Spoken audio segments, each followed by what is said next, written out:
Friends, इस video के माध्यम से हम 4 स्टॉक को साथ में डिस्कस करेंगे। हम डिस्कस करेंगे आज ट्राइडेंट लिमिटेड को और हम साथ में डिस्कस करेंगे एचएफसीएल लिमिटेड को। एक कंपनी को डिस्कस करने वाले आपको बहुत ही शानदार बोनस देगी और एक कंपनी जो आपको डिविडेंड देने जा रही है। तो ये 4 स्टॉक हम साथ में डिस्कस करने वाले। ट्राइडेंट लिमिटेड का Q4 का रिजल्ट आने वाला है। यहाँ पे क्या रिजल्ट में पॉजिटिव संभावना बन सकती है?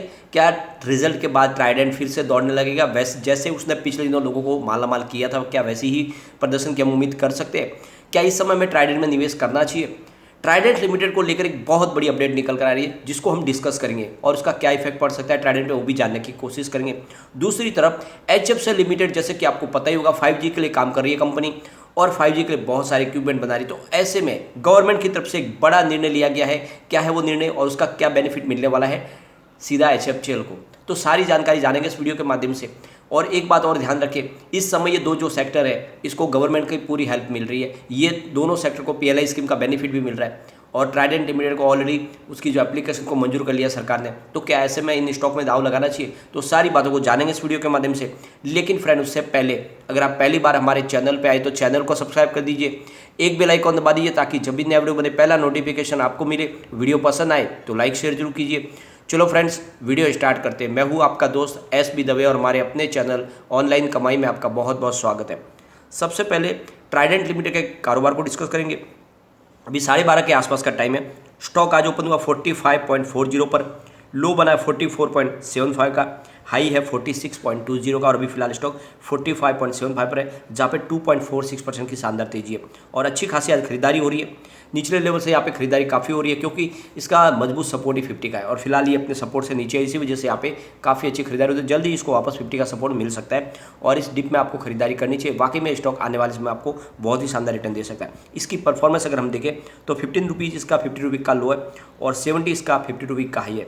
तो अगर आप देखोगे तो 52 वीक के लो के हिसाब से ये फिलहाल आपको 3 गुना अच्छा रिटर्न दे रहा है और अगर आप ऊपर के लेवल से देखोगे तो काफ़ी ज़्यादा करेक्ट भी हो गया है। तो यहाँ पे बिल्कुल एंट्री की जा सकती है। यहाँ पे अगर आप देखोगे तो कंपनी अपना Q4 का रिजल्ट पेश करने वाली है 30 मई को, यानी इसी महीने की 30 तारीख को आपको रिजल्ट देखने को मिल जाएगा। साथ में कंपनी ने कहा है कि वो फंड रेजिंग करने जा रही है, यानी कंपनी NCDS के माध्यम से या फिर दूसरे किसी और तरीके से फंड रेजिंग करेगी। इसका मतलब यह है कि कंपनी अपने कारोबार को आगे बढ़ाने वाली है और कुछ नई अनाउंसमेंट हमें देखने को मिल सकती है। जैसे कि आपको पता ही होगा, गवर्नमेंट की तरफ से भी पीएलआई स्कीम के तहत इसको चुन लिया गया है। तो आने वाले समय में गवर्नमेंट से भी बहुत सारा बेनिफिट मिलने वाला है। तो ट्राइडेंट लिमिटेड में यही मौका है कि आप खरीदारी करें। वाकई में ये स्टॉक आपको आने वाले समय में मालामाल करने वाला है। मैंने स्टॉक आपको 6 रुपये के आसपास पिक करवाया था, 70 तक जाके आया, बहुत ही बेहतरीन रिटर्न मिला। आज भी ये स्टॉक काफ़ी मजबूती के साथ आगे बढ़ा हुआ है। कोई चिंता की बात नहीं, इसमें निवेश करें। जो गिरावट हुई है उसके पीछे बाजार जवाबदार है। बाजार में सारे स्टॉक नीचे आए तो ऐसे में ट्राइडेंट भी आएगा, कोई चिंता वाली बात नहीं है। और ASM की लीड से भी ये लगभग बाहर आ चुका, तो वैसे में कोई चिंता वाली बात बची नहीं है। अब यहाँ पे अगर आप देखोगे तो इन्होंने जो Q3 पेश किया था वो भी बहुत ही बेहतरीन था। रेवेन्यू इनका 1.98 थाउजेंड को भी निकल कर आया था, जहाँ पे 51.94% की हमें ईयर ऑन ईयर बेसिस पे बढ़त देखने को मिली। नेट इनकम 211.09 रुपीज़ की थी, जहाँ पे 88.22% की हमें ईयर ऑन ईयर बेसिस पे बढ़त देखने को मिली। डायलूटेड EPS 0.42 थी, जहाँ पे 90.91% की ईयर ऑन बेसिस पे बढ़त देखने को मिली और नेट प्रॉफिट मार्जिन 10.66% है, जहाँ पे 23.81% की ईयर ऑन बेसिस पे बढ़त देखने को मिली। तो Q3 बहुत ही बेहतरीन था। लेकिन इस बार Q4 में कुछ चिंताजनक बातें ये निकल के आ रही है कि इनके खर्च में बढ़ोतरी हो सकती है, क्योंकि इस बार रॉ कॉटन की प्राइस बढ़ चुकी थी और जो है इनको इनपुट कॉस्ट बढ़ने की अभी की बार संभावना ज़्यादा है और इस वजह से थोड़ा सा रिजल्ट में हमें लगता है पिछली बार से कुछ कमी दिखाई दे सकती है। और इसके पीछे सबसे बड़ी वजह यही है कि कॉटन की प्राइस बढ़ी है और इसकी वजह से, और आपने देखा होगा पिछले कई दिनों से ट्रांसपोर्टेशन कॉस्ट भी बढ़ी है, तो इसका कुछ इफेक्ट देखने को मिल सकता है। लेकिन इसका मतलब ये नहीं कि रिजल्ट बहुत ज़्यादा खराब होने वाला है। रिजल्ट ओवरऑल पिछली बार के जैसे ही हो सकता है थोड़ी सी कमी रहे, लेकिन उससे कोई फर्क नहीं पड़ता है। कंपनी का प्रदर्शन बहुत ही बेहतर तरीके से जारी है। यहाँ पे अगर आप देखोगे तो बड़ी एक अपडेट निकल के आ रही है। गवर्नमेंट MSMEs के लिए अपनी तरफ से बहुत सारी कोशिश कर रही है कि इनको राहत दी जाए, क्योंकि जो जिस तरह से कॉटन की प्राइस लगातार बढ़ रही है, इसके लिए गवर्नमेंट बहुत सारी स्टेप उठा रही है ताकि इन कंपनी को राहत मिल सके। एक तरफ तो इनका कारोबार है वो काफ़ी ठंडा पड़ रहा है, उसके पीछे वजह यह है कि जिनका भी एक्सपोर्ट का कारोबार था उनको बहुत ज़्यादा प्रॉब्लम हो रही है। इस समय कॉटन की प्राइस काफ़ी हाई हो गई है और इसलिए सरकार चाहती है कि इनको बेनिफिट दिया जाए। तो सरकार इनके लिए लोन रिस्ट्रक्चरिंग से लेके इनके लिए अलग अलग मॉरेटोरियम लगाया जा रहा है और साथ में इनको पेमेंट के लिए बहुत सारी सहूलियत दी जा रही है ताकि कंपनी अपने कारोबार को आगे बढ़ाए। जब से कोविड की वजह से कारोबार में इफेक्ट तो पड़ा ही था, जो एक्सपोर्ट का कारोबार था वो काफ़ी नीचे आया था, लेकिन उसके बाद में फिर से आप देखोगे तो रसिया यूक्रेन का युद्ध शुरू हुआ और उसके बाद से और कॉटन की प्राइस लगातार बढ़ने लगी। तो ऐसे में बहुत सारी प्रॉब्लम है जिसको ये सेक्टर फेस कर रहा है और इस वजह से यहाँ पे गवर्नमेंट की तरफ से राहत लगातार दी जा रही है। तो ये सेक्टर सर्वाइव कर जाएगा और स्पेशली जो इनका मार्केट है यूएसए का, वहाँ पे इनके कारोबार में बहुत ज़्यादा प्रॉब्लम आ रही है और इस वजह से हो सकता है कि बहुत सारे जॉब भी चले जाए। तो गवर्नमेंट संजीदा होकर इसका सेक्टर को अपनी तरफ से बूस्ट देने की कोशिश कर रही है। तो आने वाले समय इसके पॉजिटिव इफेक्ट देखने को मिलेगा ही, लेकिन फिलहाल देखें तो इस टेक्सटाइल सेक्टर के लिए थोड़ा सा मुसीबत की घड़ी तो बनी हुई है क्योंकि लगातार कॉटन की प्राइस बढ़ रही है। तो ऐसे में कुछ आगे अब सब जो संभावना बनेगी वो आने वाले समय में कॉटन के ऊपर बैन लगने के बाद जैसे जैसे प्राइस थोड़ी नीचे आएगी तो यहाँ पे पॉजिटिव संभावना बन सकती है। फिलहाल थोड़ा सा मामला अभी तकलीफदेह है, लेकिन ऐसे में भी आपको निचले प्राइस में जो मिलता है वो ट्राइडेंट लिमिटेड उसमें निवेश करना चाहिए। वाकई में ट्राइडेंट लिमिटेड आने वाले में आपको मल्टी बैग रिटर्न देने को तैयार है।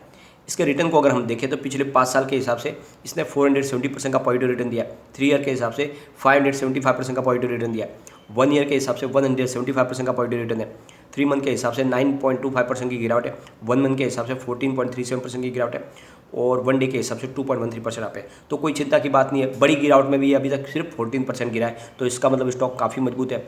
यहाँ पे देखिए तो कम्युनिटी सेंटीमेंट स्टॉक के साथ बना हुआ है। 72% बाय की कॉल है, 20% सेल की कॉल है, 8% होल्ड की कॉल है। तो लोगों का रुझान स्टॉक की तरफ अच्छा खासा बना हुआ है। 100 में से 80% लोग इसको लेना पसंद करें। एक बार इसके पिवट लेवल को चेक कर लेते हैं तो यहाँ से अगर गिरावट होती है तो 43 का पहला सपोर्ट है, ये सपोर्ट हुआ था 41 तक स्टॉक जाएगा। तीसरा सपोर्ट 40 का निकल के आ रहा है, लेकिन पॉजिटिव माहौल बना तो 46 रुपीज़ का फर्स्ट रेजिस्टेंस है, इसको पार करते ही 47 तक स्टॉक जाएगा और वहाँ तक पहुँच फिर 49 तक भी जाएगा। तो मुझे लगता है जल्दी ही 50 को फिर क्रॉस करेगा और फिर तेज़ी से आगे भागेगा। चलते हैं HFCL लिमिटेड की तरफ। तो फिलहाल स्टॉक 61.90 पर है, जहाँ पे 0.90% की तेज़ी है, तो लगभग 1% तेज़ी है। और आज इसने जो हाई बनाई थी वो 63 की थी। तो फिलहाल थोड़ी सी यहाँ पे दबाव बनी हुई है, लेकिन HFCL में निवेश किया जा सकता है क्योंकि HFCL 5G के लिए बहुत सारी इक्विपमेंट बना के देने वाली है कंपनी। इसकी परफॉर्मेंस देखें तो 40 रुपीज़ इसका 50 रुपये का हाई है और इसकी हाई जो है वो 101 की है। फिलहाल स्टॉक 61 के आसपास है, इन्वेस्टमेंट किया जा सकता है। ये आपको खास ध्यान रखना है कि पिछले दिन इन्होंने विप्रो के साथ में भी बिजनेस टाइप किया, दोनों मिलके 5G के लिए इक्विपमेंट बना के देने वाली है। सिर्फ इंडिया के लिए नहीं बल्कि बहुत सारी कंट्रीज़ को यहाँ से 5G के लिए इक्विपमेंट बना के दिए जाएंगे। तो ऐसे में जैसे जैसे 5G नज़दीक आ रहा है बहुत सारा फ़ायदा मिलने वाला है HFCL को, और इसीलिए कहता हूँ इसमें निवेश करना चाहिए। और सबसे बड़ी बात है कि डिफेंस सेक्टर के लिए भी कंपनी काम करती है और जब से आपको पता है कि रसिया यूक्रेन का युद्ध शुरू हुआ है तो गवर्नमेंट ने कहा है कि डिफेंस वेपन यहीं पे बनाए जाएंगे, तो ऐसे में उसका भी बेनिफिट 5G और साथ में डिफेंस का फ़ायदा सीधा HFCL को मिल सकता है। तो ये स्टॉक आने वाले समय एक बड़ा मल्टीबैगर बन सकता है, इन्वेस्टमेंट आपको करना चाहिए। इसका मेन कारोबार फाइबर केबल का भी है और 5G के लिए आपको पता ही होगा फाइबर केबल के बगैर 5G आगे नहीं बढ़ पाएगी। हर एक टावर को दूसरे टावर से जोड़ने के लिए फाइबर की जरूरत पड़ेगी, तो ऐसे में उसका बेनिफिट तो इसको मिलना ही मिलना है। दूसरी तरफ गवर्नमेंट ने भी अपनी तरफ से डेडलाइन दे दी है। गवर्नमेंट का कहना है कि आपको जल्द से जल्द 5G के लिए पूरी तैयारी करनी है और जो भी इक्विपमेंट है वो जल्द से जल्द बना दें ताकि 5G को आप जल्द से जल्द टेस्ट कर दें। तो उन्होंने कहा है कि जुलाई की पहली तारीख के पहले लगभग आपको पूरी तरह से तैयार हो जाना है। जो भी इक्विपमेंट है उसके लिए सर्टिफिकेशन लेना वो ले लो और इक्विपमेंट पूरी तरह से तैयार करके अपनी 5G के लिए टेस्टिंग के लिए तैयार हो जाओ। तो इसका मतलब ये समझ लो कि समय आ चुका है कि यहाँ पे आपको बेनिफिट मिलने वाला है HFCL में, क्योंकि गवर्नमेंट की तरफ से डेडलाइन दे दी गई है। तो यही मौका है जब खरीदारी करें, HFCL आने वाले समय आपको मालामाल कर सकता है। यहाँ पे देखें तो ट्राइडेंट लिमिटेड और HFCL दोनों ही लगातार डिविडेंड देने वाली कंपनियाँ, काफ़ी मजबूत कंपनी है और इनका जो अगर आप देखोगे तो इनका प्रदर्शन लगातार अच्छा जारी है। यहाँ पे इसके रिटर्न को देखें तो पिछले 5 साल के हिसाब से 356% का पॉजिटिव रिटर्न है, 3 ईयर के हिसाब से 187% का पॉजिटिव रिटर्न है, 1 ईयर के हिसाब से 32% का पॉजिटिव रिटर्न है, 3 मंथ के हिसाब से 11.44% की गिरावट है, 1 मंथ के हिसाब से 20.54% की गिरावट है, 1 डे के हिसाब से 0.90% की तेजी। तो आप देखोगे बड़ी गिरावट के दौर में ये 20% तक स्टॉक गिरा है। तो यहाँ पे आप देखो तो बड़े बड़े स्टॉक भी ज़्यादा गिरे क्योंकि बाजार में ऑलरेडी बहुत ज़्यादा करेक्शन आ गया। तो ऐसे में ये कोई गिरावट बड़ी नहीं है, इन्वेस्टमेंट आपको बिल्कुल करना चाहिए।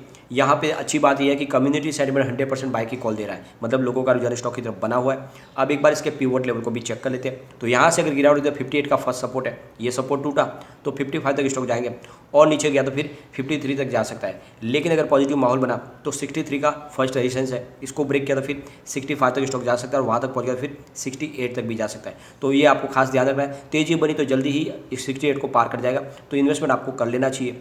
और ये दोनों कंपनियां बहुत मजबूत है, गवर्नमेंट की पूरी रहमो करम इन दोनों सेक्टर को मिल रही है, तो ऐसे में आपको इन्वेस्टमेंट बिल्कुल करना चाहिए।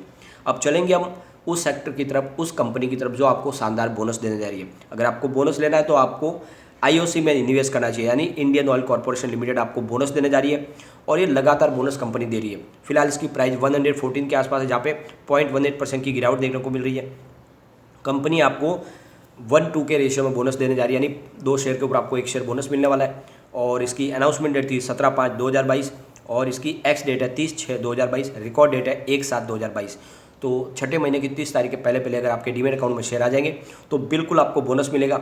और इनका बहुत ही शानदार ट्रैक रिकॉर्ड है, लगातार आपको बोनस देते हैं। इससे पहले 2018 में भी इन्होंने 1:1 के रेशियो में बोनस दिया था। उससे पहले अगर आप देखोगे तो 2016 में 1:1 के रेशियो में बोनस दिया। इससे पहले इन्होंने 2009 में 1:1 के रेशियो में बोनस दिया। तो लगातार बोनस मिल रहा है और इसी वजह से जिसने भी IOC में निवेश किया है, चाहे शेयर की प्राइस में बढ़े, लेकिन वो बोनस की वजह से उनको बहुत ही ज़बरदस्त ऑलरेडी फायदा हो चुका है। तो यहाँ पे इन्वेस्टमेंट आपको करना चाहिए।